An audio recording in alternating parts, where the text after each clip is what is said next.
क्या एक कोर्टून की स्टेटमेंट पूरे इंटरनेट पर पॉलिटिकल मूवमेंट जैसी वेव पैदा कर सकती है क्या? हाल ही में एक हियरिंग के दौरान chief justice of India Suryakant ji ने उन लोगों पर टिप्पणी की जो सोशल मीडिया और आरटीआई के जरिए सिस्टम पर लगातार अटैक करते हैं। उन्होंने कहा, जो कुछ यूथ है वो कॉकरोचेस की तरह बिहेव करते हैं, जिन्हें नौकरी नहीं मिलती तो वो हर किसी जगह पर अटैक करना शुरू कर देते हैं। बस फिर क्या था, इंटरनेट ने उसकी इंसल्ट को ही सिंबल बना दिया और शुरू हुई कॉकरोच जनता पार्टी, जिसने कुछ ही दिनों में मिलियंस व्यूज और फॉलोअर्स बटोर लिए।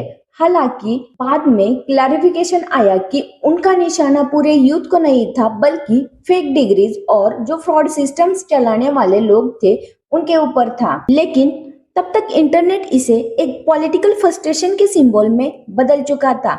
यह बात यह दर्शाती है कि इंडिया एक डेमोक्रेटिक रिपब्लिक है, मतलब अल्टीमेट पावर किसी राजा या किसी डिक्टेटर के पास नहीं है, बल्कि जनता के पास है।